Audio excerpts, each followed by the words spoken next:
Most welcome everyone. कैसे हैं आप लोग? स्वस्थ हैं, मस्त हैं, आनंद में हैं और आशा है कि आप लोगों को केमिस्ट्री पढ़ने में भी मजा आ रहा होगा। देखो बेटा, आज हम लोग फिर एक नए बेहतरीन वीडियो के साथ आमने सामने हो रहे हैं।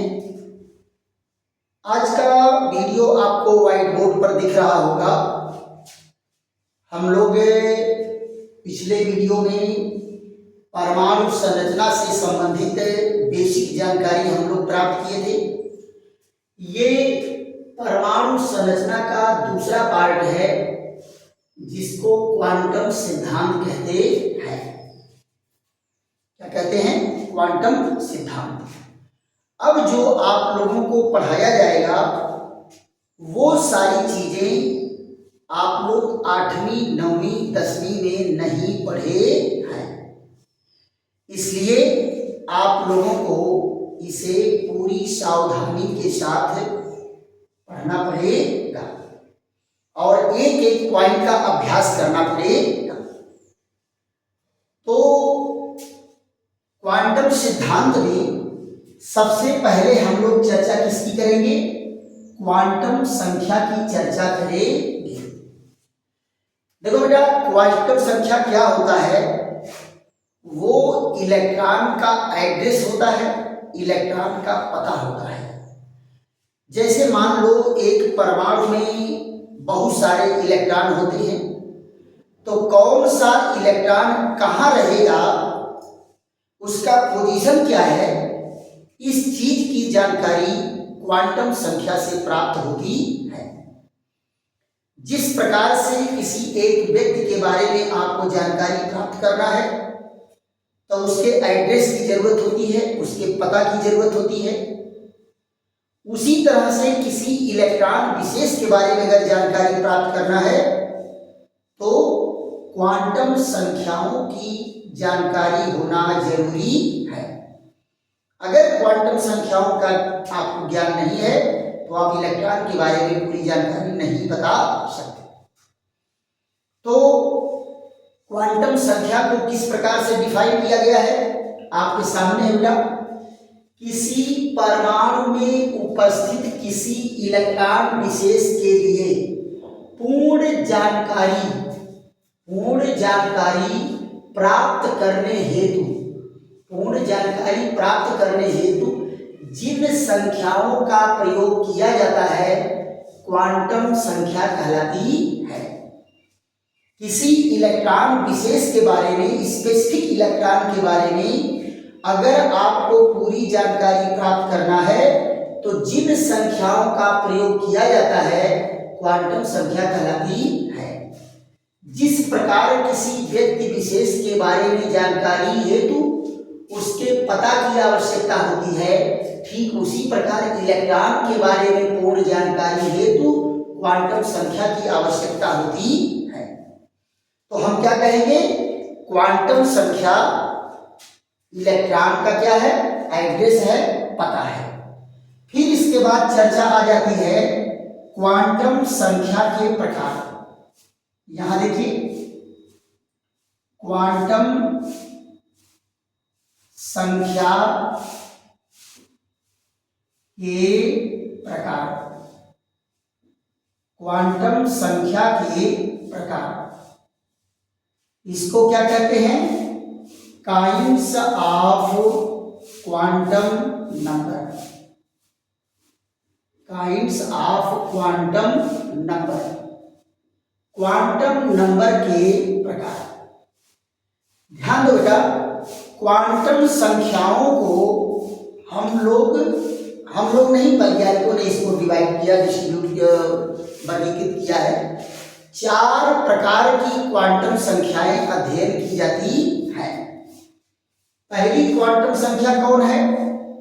इसको कहते हैं मुख्य क्वांटम संख्या। मुख्य क्वांटम संख्या। मुख्य क्वांटम संख्या की अंग्रेजी क्या होती है? Principal quantum number. Principal quantum number. मुख्य क्वांटम संख्या। नंबर 2 क्या है?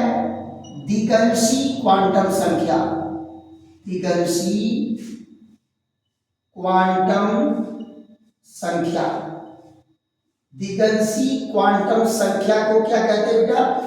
इसकी अंग्रेजी होती है azimuthal quantum number. Azimuthal quantum number. तीसरे नंबर पर क्या है? चुंबकीय क्वांटम संख्या। चुंबकीय क्वांटम संख्या। चुंबकीय क्वांटम संख्या इसको कहते हैं मैग्नेटिक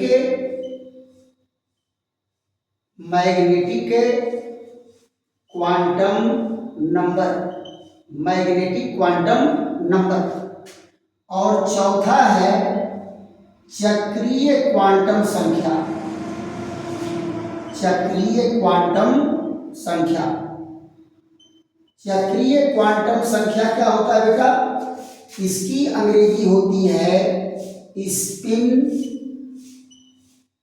क्वांटम नंबर।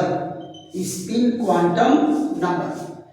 तो क्वांटम संख्याओं को 4 कैटेगरी में डिवाइड किया गया है। इसमें से सबसे पहले हम लोग चर्चा किस पर करेंगे? मुख्य क्वांटम संख्या पर। तो यहां जरा देखो, पहला नंबर क्या है? मुख्य क्वांटम संख्या। मुख्य क्वांटम संख्या। ये बेटा मुख्य क्वांटम संख्या क्या होता है? किस चीज को प्रेजेंट करता है? इस पर हम लोग चर्चा करेंगे। तो मुख्य क्वांटम संख्या principal quantum number. Principal quantum number. यहां जरा देखिए, मुख्य क्वांटम संख्या। मुख्य क्वांटम संख्या होती क्या है? आप यहां जरा देखिए, मुख्य क्वांटम संख्या ये देखिए, परमाणु के नाभिक। परमाणु के नाभिक के चारों ओर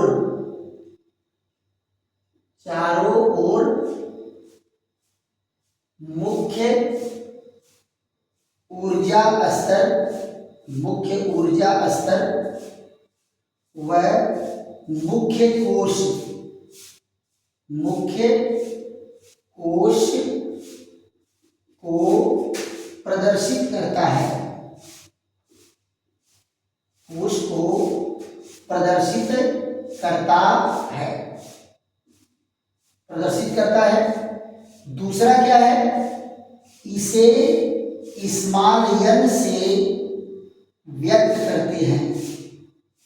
स्मॉल n से व्यक्त करते हैं। ये तीसरा क्या है? n के मान को 1, 2, 3, 4 आदि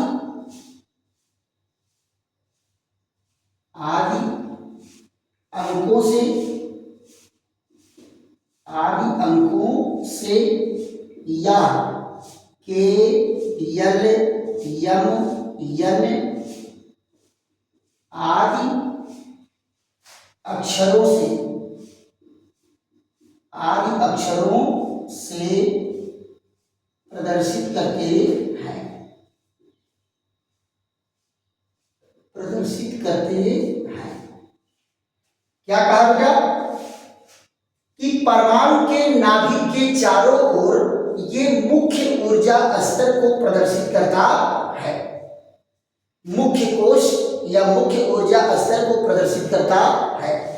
इसे हमेशा किससे डिनोट करते हैं? स्मॉल n से। n का मान क्या होता है? 1, 2, 3, 4 होगा, या अक्षर में व्यक्त करेंगे तो k l m n होगा। यहां जरा देख लो, ये है n बराबर क्या होगा? 1, 2, 3 4 5 सो ऑन। या इनको कैसे प्रेजेंट करेंगे, यहाँ n बराबर k l m n o ये करके। अब आप जरा ध्यान दो, ये क्या है, परमाणु का नाभिक है। पहली कक्षा, दूसरी कक्षा, तीसरी कक्षा, चौथी, पांचवी, छठवीं, सातवीं कक्षा है। तो ये कक्षाएं जरा देखो, n बराबर क्या होगा, 1 2 3 4 5 6 7। और अगर अक्षर में व्यक्त करेंगे देखिए यल यम यन ओ पी क्यू, ये मुख्य ऊर्जा स्तर है। और इसी मुख्य ऊर्जा स्तर को मुख्य क्वांटम संख्या कहते हैं। क्या कहते हैं, मुख्य क्वांटम संख्या कहेंगे, राइट। तो क्वांटम संख्या क्या है, क्वांटम संख्या कितने प्रकार के हैं, और मुख्य क्वांटम संख्या पर हमारी आपकी चर्चा हुई। इसका फट से स्क्रीनशॉट लीजिए, और स्क्रीनशॉट लीजिए या आप वीडियो रोक करके भी आप इसको नोट कर सकते हैं। इसके बाद हमारी आपकी चर्चा किस पर चलेगी, दिगंशी क्वांटम संख्या पर चलेगी। किस पर चलेगी, दिगंशी क्वांटम संख्या पर चलेगी। दिगंशी क्वांटम संख्या क्या होता है बेटा, ये मुख्य कोशों में उपस्थित जो उपकोश होते हैं, उन उपकोशों को या उप ऊर्जा स्तर को प्रदर्शित करता है। और क्या करता है, नाभिक से इलेक्ट्रॉन की दिशा बताता है कि इलेक्ट्रॉन किधर है। तो यहाँ पर जो है मुख्य क्वांटम संख्या के आधार पर ही हम लोग दिगंशी क्वांटम संख्या को निर्धारित करते हैं। देखते हैं एक एक पॉइंट कैसे कैसे क्या होता है। यहां देखिए दिगंशी क्वांटम संख्या, दूसरा नंबर है दिगंशी क्वांटम संख्या। दिगंशी क्वांटम संख्या, दिगंशी क्वांटम संख्या, इसकी अंग्रेजी क्या होती है, azimuthal quantum number. Azimuthal quantum number, दिगंशी क्वांटम संख्या, एजीम्यूथल क्वांटम नंबर। देखो बेटा ये होता क्या है, ये पहला पॉइंट मुख्य उपकोश, क्या है, उपकोश व उप ऊर्जा स्तर, उप ऊर्जा स्तर को व्यक्त करता है, व्यक्त करता है, व्यक्त करता है। नंबर 2, इसे स्मॉल एल से प्रदर्शित करते हैं, प्रदर्शित करते हैं। इससे प्रदर्शित करते हैं, स्मॉल एल से प्रदर्शित करते हैं। और तीसरा पॉइंट क्या है, ये नाभिक से, नाभिक से इलेक्ट्रॉन की दिशा, नाभिक से इलेक्ट्रॉन की दिशा बताता है, दिशा बताता है। चौथा, n के लिए, n के लिए यल का मान, n के लिए यल का मान, यल का मान 0 से लेकर, 0 से लेकर n-1 तक होता है। तक होता है। क्या होता है? n के लिए n का मान अगर ज्ञात करना होगा तो 0 से लेकर n-1 तक होता है ना? तो आप जरा इनको कैलकुलेट करके देख लेते हैं। यहां जरा देखिए, कैलकुलेट करेंगे तो कैसे होगा। यहां देखो, n बराबर अगर 1 है तो l का मान n-1 यानी 1 ऋण 1 बराबर क्या होगा? 0। और जब n का मान 0 होगा तो उपकोष कौन सा होता है? यस उपकोष। कौन सा उपकोष होगा? यस उपकोष। यहां देखो, n बराबर अगर दिया है 2 तो l का मान क्या होगा? n-1 यानी 2 ऋण 1 बराबर क्या आएगा? 1 आएगा। लेकिन 1 अकेले नहीं रहेगा, 0 से लेकर के 1 तक रहेगा। तो 0 के लिए यस उपकोष और 1 के लिए पी उपकोष। क्या है? पी उपकोष। ये हो गया। यहां देखिए n बराबर कितना है? 3। तो l का मान क्या होगा? n-1 और यहाँ 3 ऋण 1 है तो क्या होगा? 2। 0 1 से लेकर के 2 तक जाएगा। एक यस, 1 जो है पी के लिए और 2 के लिए कौन है? डी उपकोष। यानी इसमें 3 उपकोष हो गए। अब यहां जरा देखो, अगर n बराबर है 4 तो n बराबर क्या होगा? n-1 तो 4 ऋण 1 तो क्या आ जाएगा? 3। लेकिन 3 अकेले नहीं रहेगा, 0 से लेकर के 3 तक जाएगा। 0 1 2 3। तो देखो, 0 के लिए यस उपकोष, 1 के लिए पी, 2 के लिए डी और 3 के लिए एफ उपकोष। 4 उपकोष होंगे चौथी कक्षा में। यहां देखो, n बराबर अगर है 5 तो यहां पर n-1 का फार्मूला नहीं लगता। यहां भी l का मान कितना होता है? 0 1 2 और 3। तो उपकोष कौन होंगे? यस पी डी और एफ उपकोष होते हैं। जब 5वीं कक्षा में, चौथी कक्षा में उपकोष की संख्या क्या है? बराबर है। फिर यहां देखो, n बराबर अगर है 6 तो l का मान n-1 यहां भी नहीं लागू होता। यहां l का मान होता है 0 1 2 यानी यस पी और डी उपकोष होता है। इसमें उपकोष होगा। अब आप देखो, अगर n बराबर है 7 तो यहां भी ये क्या होगा? l का मान, यहां भी l का मान n-1 के आधार पर नहीं होगा। कितना होता है l का मान? 0 और 1 यानी इसमें यस और पी 2 उपकोष होते हैं। तो आप जरा देखो बेटा, इनको एक चार्ट के माध्यम से आप आसानी से समझ सकते हैं। तो यहां देखो, चार्ट में क्या है? n का मान, l का मान और उपकोष तो यहां देखो, n का मान और ये क्या है? अगर यहाँ n है 1 तो l का मान 0, उपकोष कौन है? यस। अगर 2 तो यहाँ 0 और 1 ये क्या होगा? यस और पी। यहाँ 3 तो 0 1 2 यस पी डी।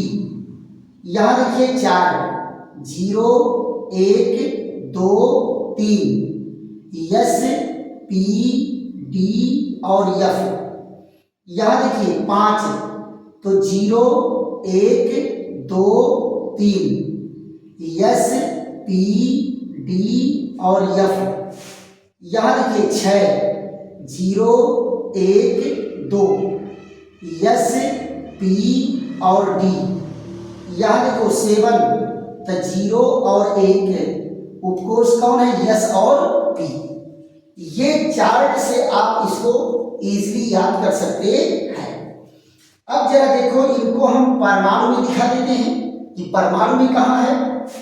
ये देखिए, परमाणु का नाभिक, पहली कक्षा, दूसरी कक्षा, तीसरी कक्षा, चौथी कक्षा, पांचवी कक्षा, छठवीं कक्षा और सातवीं कक्षा। तो यहां जरा देखो n बराबर कितना है, 1 2 3 4 5 6 7। अब यहां जरा देखो l का मान क्या होगा, 0, इसमें 0 और 1, इसमें 0 1 और 2, इसमें 0 1 2 और 3, इसमें 0 1 2 और 3, यहाँ 0 1 2, यहाँ 0 और 1, ये हो गया यल का मान। अब जरा उपकोष देखो, इनमें उपकोष कौन कौन होंगे। उपकोष होगा यस, इसमें यस और पी, इसमें यस भी होगा, पी भी होगा और डी भी होगा। इसमें यस होगा, पी होगा, डी होगा और एफ होगा। यहाँ देखिए यस, पी, डी और एफ। इसमें कौन होगा, यस, पी और डी। इसमें कौन होगा, यस और पी। ये उपकोष बटे हैं। देखो बेटा, इसमें जो है उपकोष 2 है, इसमें 3 है, इसमें 4 है, इसमें भी 4 है, इसमें 3 है और इसमें 2 है। तो मुख्य कोश में भी उपकोष होते हैं और ये उपकोष को व्यक्त करता है कौन, द्विगंशी क्वांटम संख्या। कौन व्यक्त करता है, द्विगंशी क्वांटम संख्या। देखो बेटा, शार्ट भी आपको सोते उठते जगते याद रहना चाहिए। यहां देखो क्या है, n बराबर 0 तो यस उपकोष याद करो। n बराबर अगर 0 है तो यस उपकोष होगा, n बराबर अगर 1 है तो p उपकोष होगा, n बराबर अगर 2 है तो d उपकोष होगा, n बराबर अगर 3 है तो f उपकोष होगा। n बराबर अगर 0 तो यस उपकोष, n बराबर 1 तो p उपकोष, n बराबर 2 तो d उपकोष, n बराबर 3 तो f उपकोष।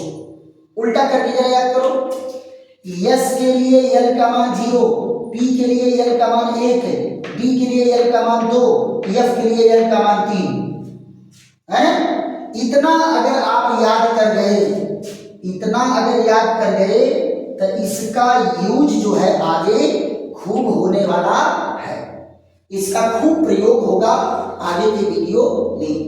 यानी आगे जब आप केमिस्ट्री पढ़ोगे तो इन सारी चीजों का प्रयोग किया जाएगा। क्लियर। अब जो है आ जाते हैं चुंबकीय क्वांटम संख्या। किस पर आ जाते हैं, चुंबकीय क्वांटम संख्या। बेटा आप वीडियो रोक रोक करके आप नोट बनाते रहेंगे, तैयार करते रहेंगे और स्क्रीनशॉट भी आप ले सकते हो, लेकिन वीडियो रोक करके एक बार 2 बार वीडियो को देखिए और उसके बाद इसको रोक करके खूब ढंग से आप तैयारी करें। देखो बेटा, एक वीडियो बड़ा हो जाएगा, इसलिए मैं चाहूंगा कि 2 क्वांटम संख्याएं, चुंबकीय क्वांटम संख्या और चक्रीय क्वांटम संख्या आपको अगले वीडियो में दिया जाए। क्लियर। तो एक वीडियो बड़ा हो जाएगा, छोटा वीडियो रहेगा 20 मिनट 25 मिनट 30 मिनट का, आप आराम से उसको देख करके बनाते चलेंगे। अब आप जरा यहां ध्यान दो, अगले वीडियो में हमारी आपकी चर्चा किस पर होगी, चुंबकीय क्वांटम संख्या और चक्रीय क्वांटम संख्या।